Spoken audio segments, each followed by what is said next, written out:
Welcome to episode 58 of the Self-Care 101 podcast, helping you to overcome self-doubt and create a life by design with purpose, with your host, Puja McClymont. Thank you so much for listening today. So you just heard a new intro for the podcast. I'm thinking of creating a new show since I've rebranded my biz, and it'll be a lot deeper than this one, I think. I'll keep you posted on how that unfolds in the coming months, but my focus right now, moving forward, it's steeped in overcoming self-doubt. Now, self-doubt, it's something we essentially learn to manage because some self-doubt is absolutely necessary. But my focus is going to be on helping you know when it's a good doubt and when it's a not so good one. But on to today's show. In this episode, I am talking about why you should exercise your mind and not just your body. This is a potentially controversial one today, but it's been a while since I called out the wellness industry, and this time, as we head into round 2 of lockdown in this pandemic, I think it's time to share. Now, no matter how many posts and articles I see about raising the awareness of mental health, loads of self-care tips, barely anything really hits the nail when it comes to the mind. The most you'll get is meditation, but if your mind is full, like your mind is so full, how on earth are you supposed to meditate and reap the benefits? In this show, I'm going to explore why working on your mind is so beneficial right now and how that can help you move to the next steps in your life. If you keep doing self-care acts like signing up to online classes, meditation, yoga, you're going to feel better on the surface. You absolutely are, and I completely support the cause. But your deeper problems, they're still going to be there. Holistic medicine works well. It works holistically. You have to take care of your mind, your body, and your spirit for it to actually work. I'm pretty fired up, so let's get to it. So why is working on your mind so beneficial? Now look, everything is connected, okay? And you need to learn to control your mind through your thoughts and your feelings. Now, when we are doing the whole self-care thing, we tend to focus a lot on our physical body, which is also very important, essential, don't get me wrong. But a lot of what we do, we could probably get the results of if we walked, if we did basic stretching and things like that. You don't necessarily need to, master yoga and be able to do headstands and stuff like that to achieve some level of relaxation. Like that's not really anything, or caring for your mental well-being. But your mind, there is so much related to your mind. So if you look on social media, for instance, right now, the narrative, because of the UK going into a second lockdown, the narrative is very much focused on how you're going to support yourself. So make sure you exercise, make sure you eat right, make sure you socialize with friends, which is all true and all super useful. But then there's the question that I would ask and challenge, and I guess this is where we get a bit controversial today, is at what point are you actually going to address your root causes, your root problems, like your actual problems, the things that cause you to be in a state of disarray when adversity hits? Because at the end of the day, adversity is going to happen any time in your life, and that could be anything from somebody that you love passing away through to losing work, let alone like we are now in a pandemic. So why is it so important to focus on all the other outside factors but not actually the stuff that's going on up here? Now, I'm not going to talk about emotions being related to the immune system. They are, and that's very Ayurvedic, but it's not really for today's show. What I really want to focus on for today's show is why it's so important to actually focus on your mind. Like this whole narrative about mental health awareness and mental well-being, yeah, it's a nice idea, but it's not supported with an actual call to action that says, this is what you need to be doing. It's very simple what you need to be doing. You need to be seeking out counselors and therapists and coaches to help you through navigating what's going on in your mind. You know, you can carry on and do all these lovely outside well-being activities, but it's never addressing the root cause. No matter how hard you try and how many classes you attend, you're not actually addressing the root cause. Look, taking care of yourself, it allows you to be more aware. But unless you address the root causes of your issues, you're literally just putting a plaster on your problems. And you're just going to repeat the same cycle over and over and over. How many of you actually do certain things, be it going for a walk, be it meditation, be it reading podcasts, audiobooks, whatever it is that you do to look after yourself, and the pandemic's hit and your mind has still gone into either panic mode or despair or worry or fear? What's doing that? Because truthfully, if all those things that you were doing were really, really working for you, when the PM announced that this lockdown was happening, you would have addressed it very differently. You would have embraced it differently. Now, I embraced it. When I saw it happen after the 2-hour wait, I sat there, and the moment he said, we're going into a second lockdown happening on Thursday, I felt really relieved. I was like, great, actually great. Are schools still open, or do I have to educate my child as well? Nope, schools are open, fine. I knew what I needed to do and to navigate. My husband started to get into a tiny bit of a tiz, and I was like, let's just bring it down, okay? This is the second time we're doing it. The shops, the supermarkets should know how to handle this situation this time. So, like, let's not go into panic buying or anything like that. And I really collected myself, and a few people asked me how I was feeling, and I said, I'm actually feeling really great about it. One, you know, it does help the whole spread, so I'm there for that. I am there for that. Two, it's a second opportunity. You know, the first time it happened was shock to our system. There was a lot of fear. The narratives were terrible. The things people were saying online were just awful. The articles and the news, these briefings and the stats, really, really overwhelming. But you know that now. You know that now. So going into this second time around, if you're not prepared, how are you living your life? How are you actually living your life? How are you existing? Because you need to have some level of awareness that is how you manage things and how you control your own life, that you're not a victim of what other people or external factors are telling you. Now, I must say, this is not about toxic positivity. I don't like toxic positivity. I don't like the narrative that everything is rosy and wonderful and beautiful. I mean, you know, there's a school of thought that it is. But this is really about, and this show, what I want to talk about, this is really about learning to connect all of the pieces that make you whole. And essentially not forgetting your mind whilst you're at it. Because no matter what we do, no matter how much we work on ourselves, if we're not doing the active conscious work on our minds, we're just having really healthy physical bodies.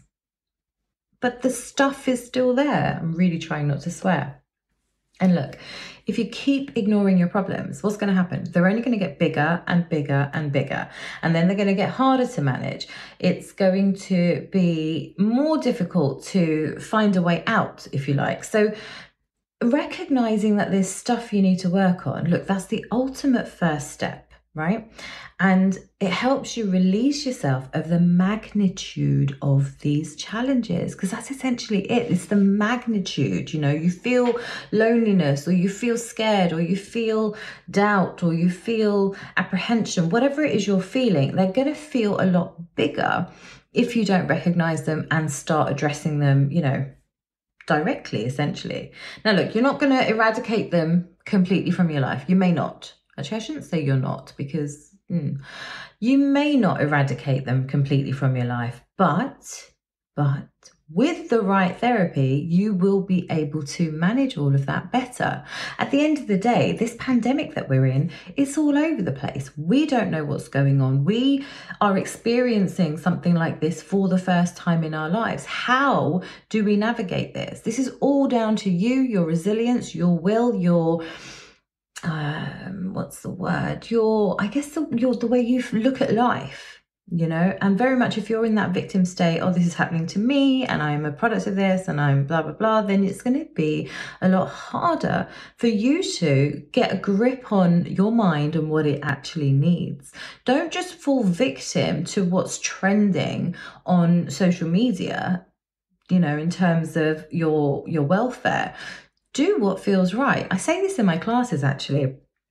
Whatever you're trying to do to better yourself, to improve yourself, your mind, your physical, whatever it is, do what feels right. Don't just follow something because it sounds like it might work. Be realistic with yourself and your time and your effort and your likes and dislikes, because sometimes it's something much more simple. And in my previous show about hobbies, I was talking about look into childhood at things that you enjoyed doing. And I would say this applies to self-care as well.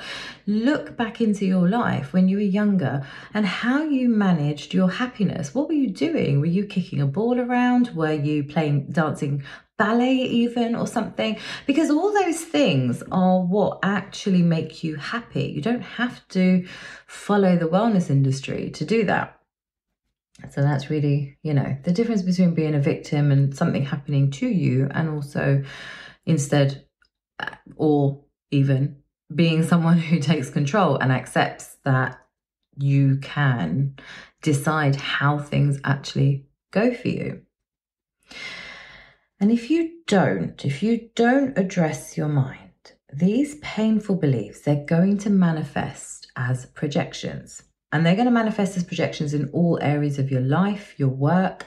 You're going to encounter the same types of problems. You're going to have trouble in your relationships with partners, friends, family, and even down to how you react to events and situations, which is, I guess, what we're talking about today, right? So we're in a pandemic, second phase of lockdown, and the way we're reacting to this second lockdown is going to be very, very telling on ourselves. Now, if you know what you really struggled with first time around with the lockdown, be mindful of going into the second lockdown. I put a post up on social media the other day saying that I have these are my 3 Ps for the pandemic, which was plan, prep, and patience. And the planning is plan for what you need to plan for, like your home, your shopping, things like that. Prep for the worst. The worst is your kids don't go to school. The worst is somebody loses work. The worst is bills are difficult to pay.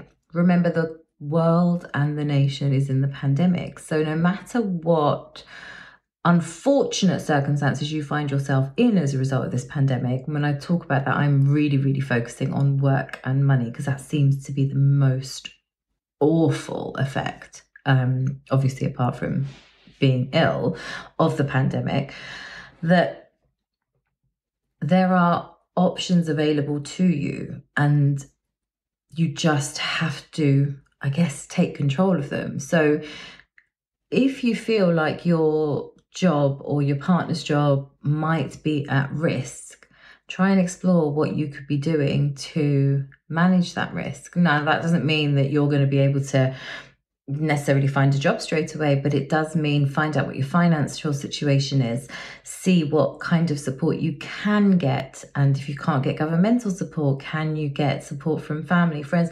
You've got to put it out there. You've got to look at all of it, because there's no point letting all those things just fester in your mind and you get yourself more worked up and stressed out, and then over the next month minimum that we're in this lockdown, you're going to feel like just so much more anxious and stressed, and you could actually be doing a bit more. I think you've just got to look at things a little bit differently. Perspective is really, really important in a situation like this, especially in any type of adversity. Perspective is super important.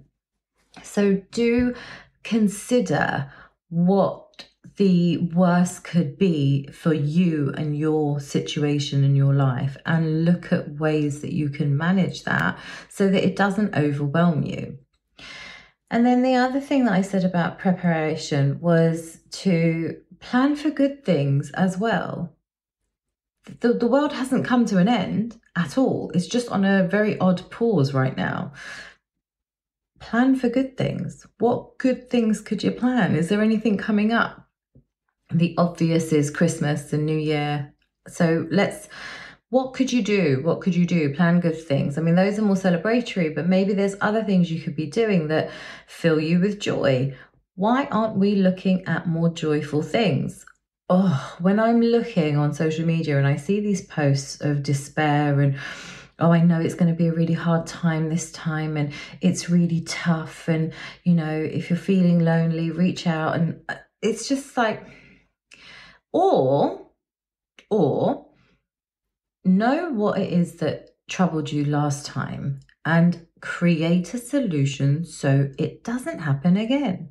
So if you are feeling lonely, if you did feel really, really lonely during lockdown, what could you have done more of? Probably connect with people. And if you don't have people in your circle that you feel comfortable connecting with, find new people. There are so many online communities, I can't tell you, like it's such a competitive space. There are so many online communities out there that you could go to and share your problems or share your joys or share your despair, whatever it is that helps you get through, but get through, essentially. Don't just wallow. Why are you wallowing? You're not developing, you're not growing, you're not learning if you wallow. It's okay to feel low, consciously okay to feel low. It's okay. I'm not upbeat all the time, don't get me wrong. I will have bad days too, but I acknowledge the bad days and I let them happen. If that means I've got to cry all day, then that's exactly what I will do. If that means I just don't want to see anybody, then I'll lock myself away for the day. Whatever I need to do on a day that doesn't feel good, I will do. Acknowledge that. That's important. That's growth. That's empowerment for yourself. Wallowing in it is a completely different thing because wallowing doesn't help you. Acknowledging that you're low, recognizing those feelings and doing something about it. That could be talking to a friend, that could be talking to a partner, a family member, that could be journaling, that could be listening to a self-help podcast, reading a self-help book, reading articles that help you. Those practical tips that all of us coaches, therapists, journalists put out there in our articles, our content, those are real practical tips. They are actually proven things that work. Either we've used them ourselves or our clients have used them. They are real. Take them on. Don't just read them, dismiss them. Actually take them on and use them. They're going to help you. Now that went on for a bit, so let's move on to why. Why is it helpful to work on your mind? Well, look, working on your mind, it helps you take the next steps in life. And how does it do that? Getting clear, getting focused. And if you are clear and focused, that's what's going to really help your mental well-being. When you recognize the things that are holding you back from bouncing back, being more resilient, or going for an opportunity, trying to get another job, trying to make more money, trying to build your business, whatever it is that you're trying to work on, if you've got some clarity and focus, then that's where your attention's going to go, rather than it being on a fear-based thing like being in lockdown and the pandemic. There's no reason for you to feel so overcome that you can't get clarity. It is possible to get clarity, but again, with everything, it's a choice. You've got to choose to want to do it. It's perfectly fine if you just want to sit at home and be, I guess, ride it out. That's fine if that's your choice. But you know what? If you're listening to this podcast, this space here is not about wallowing, not at all. So the other thing that helps you take next steps, the reasons why you should work on your mind, is that it helps you know what holds you back from living your best life. Now, I know that sounds a little bit cringe, but let's take away best life. It's living the life that you want. Okay, we all have a vision for the life that we want. We all have an idea of what we want from life and how we want to live it, where we want to work, live, the types of people we want to be around, the types of things we do with our life on a day-to-day. But how many of us are actually living that life or working towards living that life? We might just talk about it and it's just a dream. But if you know what holds you back, that gives you the starting point. It gives you the starting point of what you need to work on. And that doesn't mean, again, to overwhelm yourself and do everything all at the same time. Not at all. Just know the starting point and then see what you could do to help you move it. Let's look at recognizing your weaknesses. So when you know what your weaknesses are, that's going to actually allow you room for growth. It's an opportunity for you to see opportunities, not just aversions. It's actually a way when you are able to know that, oh, do you know what? I can't bounce back from a situation. Or let's use a really simple example that you know that every time you scroll on social media, that makes you feel rubbish and you feel really low and things like that. The thing that you can do is you know that as a weakness, you will scroll social media when you're bored. So rather than scrolling social media, you find another way to handle your boredom. Find a hobby, episode 57, or just read, do something simple, read, watch a comedy, I don't know, anything that is not going to make you feel worse. Why do you choose to make yourself feel worse? We're intelligent people. I mean, you know, I've had my moments too.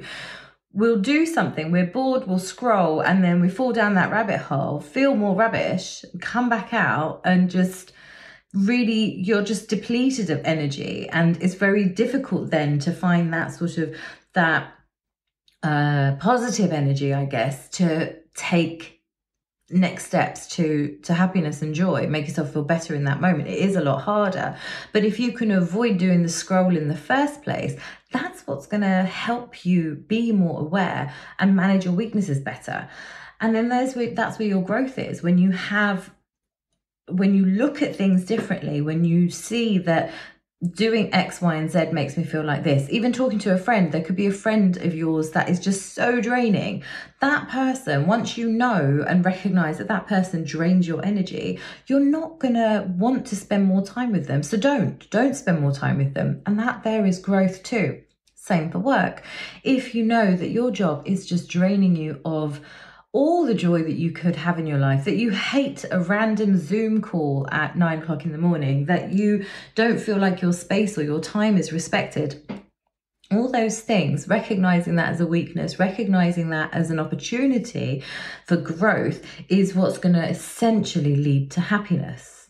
So recognize it. This is a chance for reflection again, but much more mindful reflection. This lockdown, I would say, is a lot more of an opportunity to make change, whereas the first one was more overwhelming because it was happening to all of us for the first time. This time around, we know it's happening. We can really choose to make change here. I think that this month can be, and it overwhelms me at how much of an opportunity this month can be for so many of us. I mean, it really can be. And being more self-aware, that's going to help you make more mindful decisions, more mindful choices. Mindful being you're making a conscious decision that benefits you, that benefits your values, that benefits where you want to go. Whatever that trajectory is, if you make mindful choices, you're more likely to get there. You know, I'll give you my weight example. If I want to lose weight, I've got to eat less and exercise more. That's it. You know, I've got to have the will to do that. I've got to want to do it. I've got to know why I'm doing it, how important it is to me. But once I have those, then I will make more mindful choices. And I am, by the way.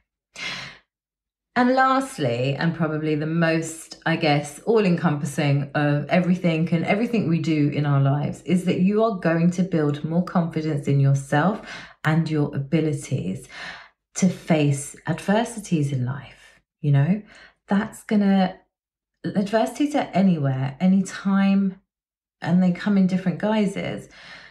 And if you can build confidence within yourself to be able to manage adversities better, you will bounce back quicker, you will move on faster, you will achieve more of the things that you're striving or dreaming to achieve. You know, that you're turning those dreams into reality.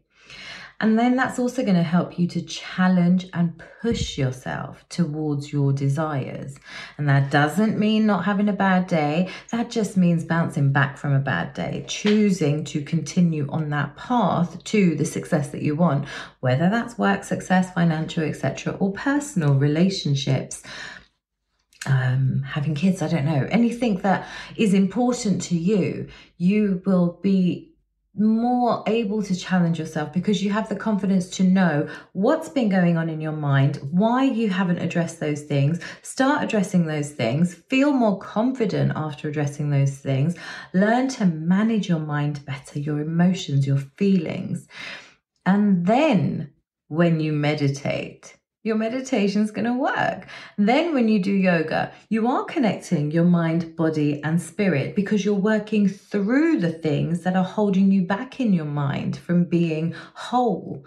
You will be able to have a bath with the candles and the music and the Prosecco and the whatevers. And you're going to feel the benefits. It's not just going to be a plaster on top of your problems because you're dealing with the root causes of what's going on in your mind. So with that, I shall leave you. I hope that's given you some food for thought, essentially, pardon the pun. But working on your mind is super beneficial.